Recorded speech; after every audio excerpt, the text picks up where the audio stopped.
It's now time for a bit of this. Look, a brilliant ball to Petit. What a goal for Arsenal.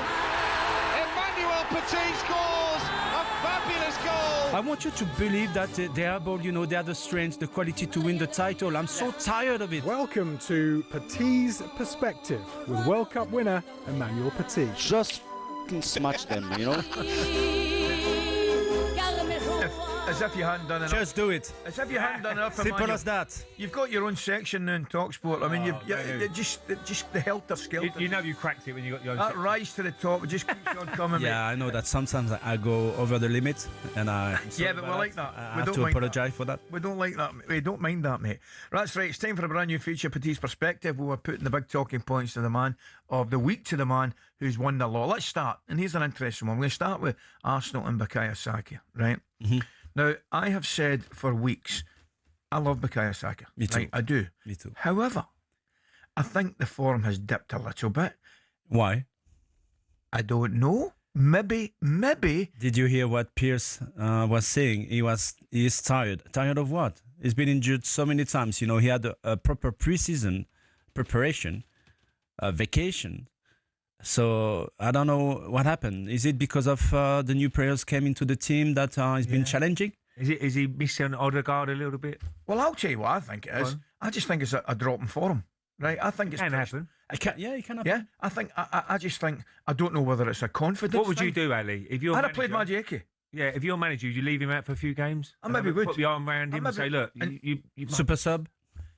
I maybe would, because I think you've got to pick the strongest team. We can argue about the goalkeeping position, but I think at this moment in time, now you two guys know far more about the Arsenal I'll ever know. I think Madueke deserves a starting position more than most in that particular position. I think, and I'll go even over to the other side, I think Madueke will give you more on that side than perhaps Trossard. I don't know about Martinelli's another one. I think he'd do a little bit more game time, certainly more than Saka. No? I think another problem would be the skipper at the moment, isn't he? Odegaard's out. Can you leave your skipper out? Can you, Manu? Would you leave Petr Vieira out? Is it if he was dropping off his form? Yeah. It might be, And you may right, Ray, because the link between Odegaard and Saka was tremendous for the last 2-3 seasons. Key. And they're missing each other, on the pitch. But let's answer the question. Are we leaving him out? I think you've got to. I really do. Do you know something? Because I think actually it might benefit the team and him at the same time. If you get him out for a couple of games, listen, we know. It's a big decision to make. He's a fantastic at this player. Stage of the season. No? He's a fantastic player and will continue to be a great player. But at this moment in time, I just think he might be needing taken out. Yeah, but I don't know how you go around taking him out, because he don't want to be taken out. And then he's the skipper of the club at the moment because Odegaard's out.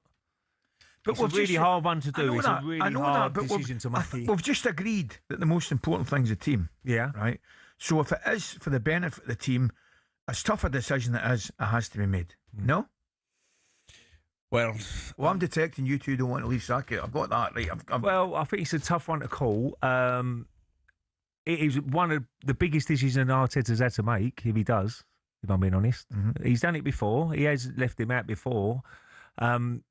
When Odegaard was in, playing on a regular basis, when he was skipper, he's left him in and out and whatever. But it all falls on his shoulders at the moment. Now, he's desperate for a goal. Now, I had him down to score yesterday. I thought this might be the chance. He gets back into... And I think he's lacking that little bit of confidence, I must admit. I think, and it happens in football. He's still a young lad. A lot has happened in his career. So I know. Ray, people forget how old he is. He's only 23, 24. He's still young. He's been tremendous. You're saying that he's desperate for a goal. I agree, but I think he's not even making a difference, on the pitch, Saka. Well, you can fault him on the second goal. In terms of movement, he doesn't bring anything at all. Mm-hmm. Well, in that respect, then Manu's... They should be maybe give him a little rest then, and for the next game. And taking that. Well, I think it's going to be interesting what sort of side he puts out against Southampton, because now Southampton's a massive game, and Southampton are flying, by the way, in the Championship. That's not an easy game. They're all massive. What does he do now? Does he play his strongest side against Southampton? Because he knows he's got Sporting in midweek. after. So See, the only thing I would say where I think Arsenal is slightly different, certainly to the vast majority of teams in the league, if Arsenal make a change, I don't think there's a dramatic drop in standard. Whether it's Madueke, Capia, Calafiore, Calafiore and Capi, Timber, White. I genuinely don't think they're still strong defensively. Yeah. The problem is up front. Well, that was it. I thought that was really evident yesterday. Well, we had Thierry Henry inside, Manu. Or Nicholas Anelka, as we mentioned earlier. Dennis Bergkamp. Yeah, Dennis Bergkamp. Is he available? I love it. Where is Dennis? I'm moving swiftly on. I've got another one for you. John Obi Mikel made the headlines for these comments about Arsenal and Mikel Arteta 2 weeks ago. Have a listen to this.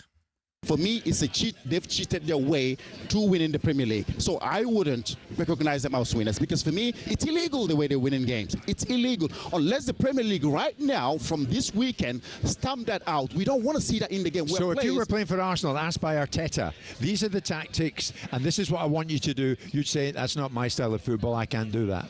No, you can't because he spent $1 billion. You would not go with Arteta's tactics? No, when I look at the team, there's so much creativity in that team. So much creativity. Eze, Odegaard, Saka. Let them express themselves. When you watch them, they're so rigid. What's another garbage?